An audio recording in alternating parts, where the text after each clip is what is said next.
2005 চনৰ আগত নিযুক্তিৰ প্ৰক্ৰিয়া আৰম্ভ হোৱা সকলো চৰকাৰী কৰ্মচাৰীক আমি OPS-ত আনিব খুজিছো অপাৰেশন ব্ল্যাকবোর্ড আদিত নিযুক্তি দিয়া সেই সময়ত 30,000 ব্যক্তিয়ে directly benefited হ'ব 30,000 employees will get OPS UPS আহিব যেটো পেনশন আজিও পাই আছো তাৰো আমি নিশ্চয় এটা প্ৰদান কৰিম আৰু তাৰ লগে লগে অধ্যক্ষ মহোদয় প্ৰথমবাৰৰ বাবে আমি অসমত চৰকাৰী কৰ্মচাৰী সকলৰ কাৰণে কেছলেছ ট্ৰিটমেন্টৰ অৱধাৰণাটো আৰম্ভ কৰিছো মেডিকেল কলেজত যাব কেছলেছ ট্ৰিটমেন্ট হ'ব ক্যান্সাৰ হস্পিটালত যাব ক্যান্সাৰ ট্ৰিটমেন্ট হ'ব কেছলেছ আৰু এই বছৰৰ ভিতৰতে মাদ্ৰাজ দিল্লী কলিকতাটো তিনিখন ডাঙৰ হস্পিটালত আমি কেছলেছ ব্যৱস্থা আনাৰ বাবে আমি প্ৰচেষ্টা কৰিম চৰকাৰী কৰ্মচাৰী সকলে এতিয়া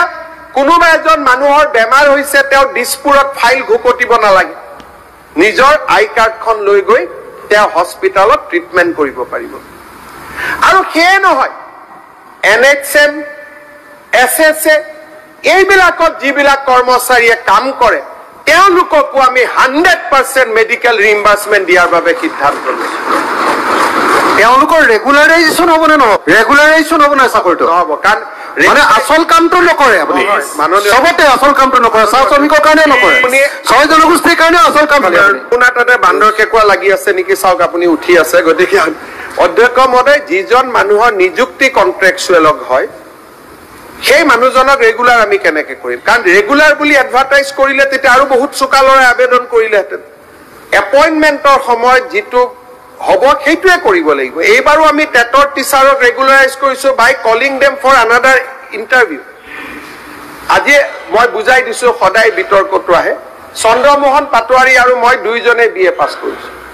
এডভাৰটাইজ কৰিছো কন্ট্ৰেকচুৱেল বুলি গতিকে পাটোৱাৰী ডাঙৰীয়া তাত আবেদন নকৰে যে মই কন্ট্ৰেকচুৱেল নকৰো কন্ট্ৰেকচুৱেল বুলি লৈ তেওঁ 10 বছৰ পিছত মই ৰেগুলাৰাইজ কৰি দিলো তেটা পাটোৱাৰী ডাঙৰীয়া কোৰ্টত যাব কোৰ্টত গৈ কব এডভাৰটাইজতে আপোনালোকে কিয় কন্ট্ৰেকচুৱেল বুলি লিখিছিল নহলে তো মই এপইন্টমেন্ট ললো হেতেন সেই কাৰণে সুপ্ৰিম কোৰ্ট অফ ইণ্ডিয়াৰ নিয়ম আছে যে কোনো কৰ্মচাৰী কন্ট্ৰেকচুৱেলক ৰেগুলাৰাইজ কৰিব নোৱাৰে উইদাউট ডিউ প্ৰসেছ অফ ল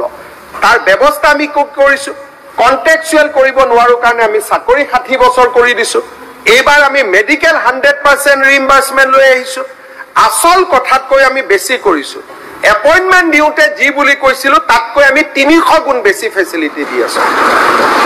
এইবিলাক হৈছে সৰকাৰ মাননীয় অধ্যক্ষ মহোদয় ইয়াৰ অফ বুকস আশা কৰো এইটো পৰামৰ্শ সন্মানীয় বিধায়ক গৰাকীয়ে দিয়া নাছিলে আজি প্ৰথমবাৰৰ বাবে আমি কৈছো 1000 সৃষ্টিশীল লিখকক আমি সন্মান জনাম আজি আমাৰ ইয়াত জাকিৰ হুছেইন সিকদাৰ আছে কলগেছিয়াত শ্ৰদ্ধা উভতাই আনিব খুজিছো আজি আমি কৈছো যে চৰকাৰে যিকোনো ফাংচনত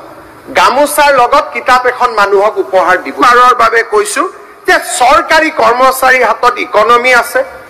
1000 চৰকাৰী কৰ্মচাৰীক যদি আমি 1000 টকা কৈ দিও 4 লাখ কৰ্মচাৰীয়ে যদি কিতাপ কিনে কিতাপৰ প্ৰকাশক সকলে এইবাৰ 40 কোটি